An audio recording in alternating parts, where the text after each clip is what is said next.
Welcome to yet another episode of Business Matters, brought to you by Biz Today, proudly sponsored by Knox Foods. Well, these days there's a new question on the rise amongst the mates. What are your travel plans? Where are you going for the weekends? We're lucky in Australia to be able to ask that question, and that's not just because of the ease in travel restrictions or opening of the local borders. It's also because the federal government has been largely incentivizing domestic travel, be it through discount vouchers for restaurants and coupons for accommodations, or be it the local governments which are actually stimulating and giving packages to actually visit across all of Australia. But along with this package came a lot of confusion, a lot of speculations.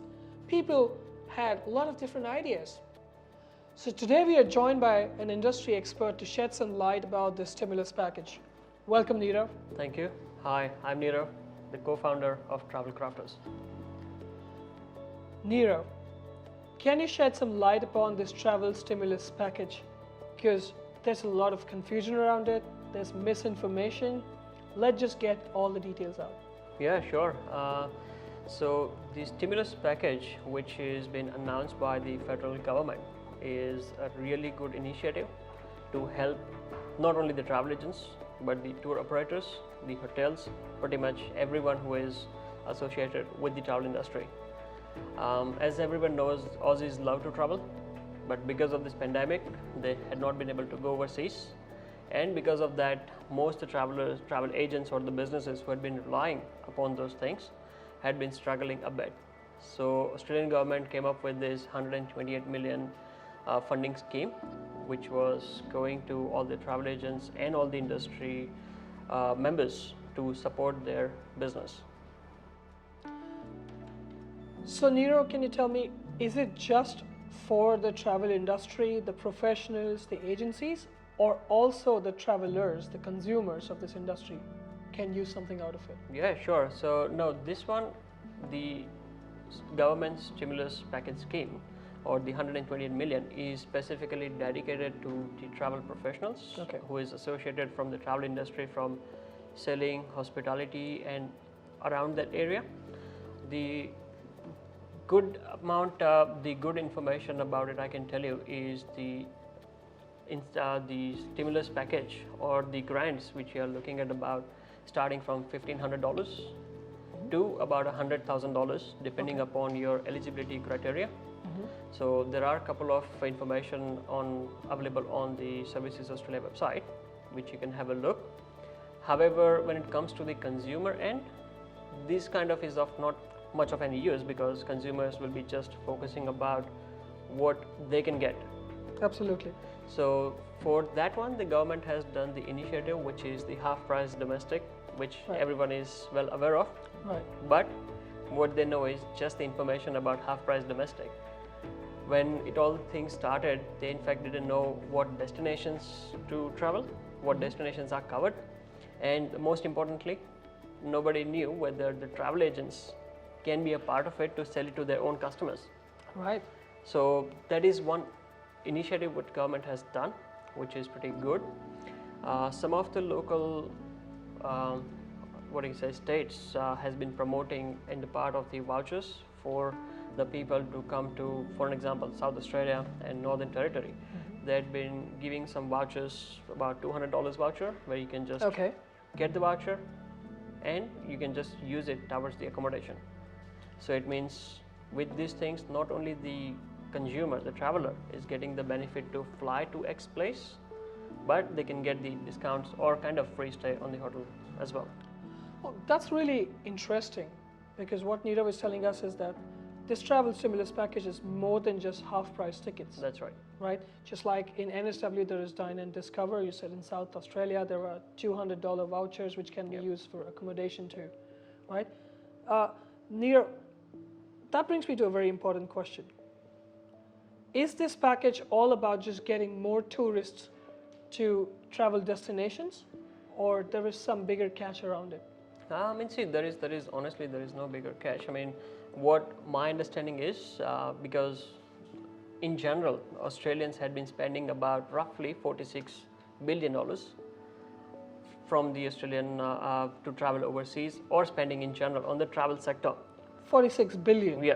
Wow. And generally, if we can say, that is roughly about 11% of the Australian GDP.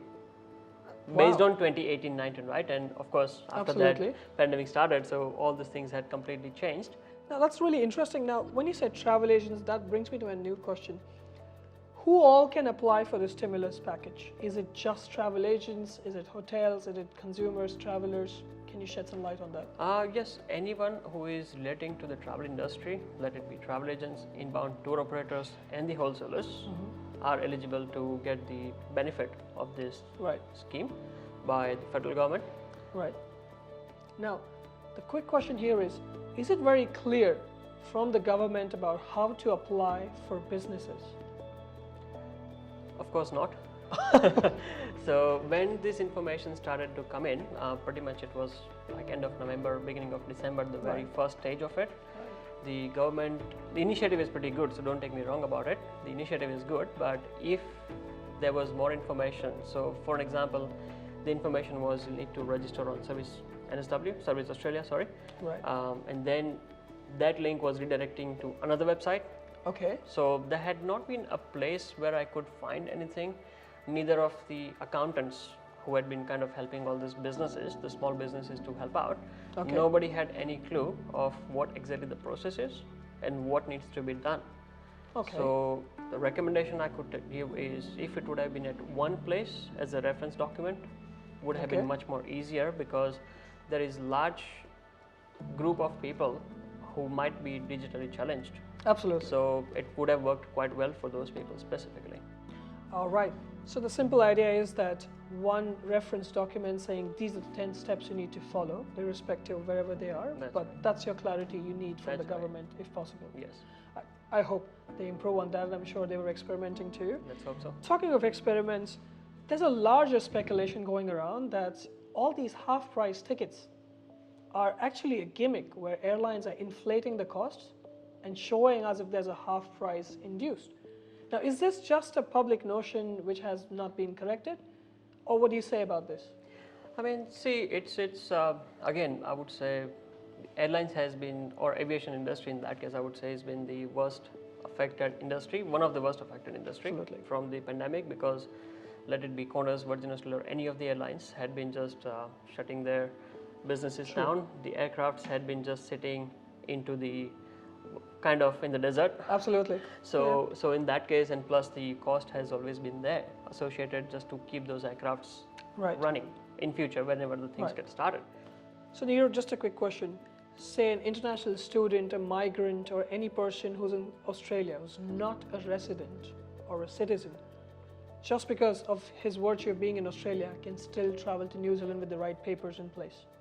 I would definitely say so. However, at this particular point in time, I wouldn't recommend the overseas students who are in Australia to leave the country. Right. Because once they have left, they might not be able to come back, because there is no provision that I have personally come across that they can go for tourism and can come back to Australia because the borders are closed. So there is no information available at this moment. Right. But yes, when it comes to the people, the Australians, passport holders, residents, work visa holders who can come back to the country, can easily come back.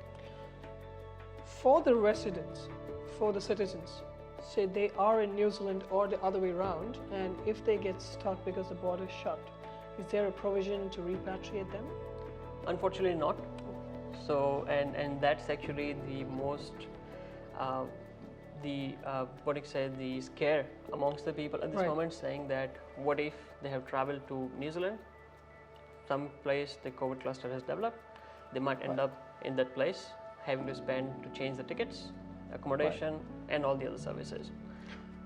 So people are obviously just being mindful about it. So, but let's hope that doesn't get disrupted and they can travel smoothly and easy when they're in New Zealand. Vice versa, Kiwis are in Australia. Absolutely. Last and final question for you, Nirav. How soon do you expect the international travel to open, or what's your speculation? What's your expert advice that it will open at? Give us some hope.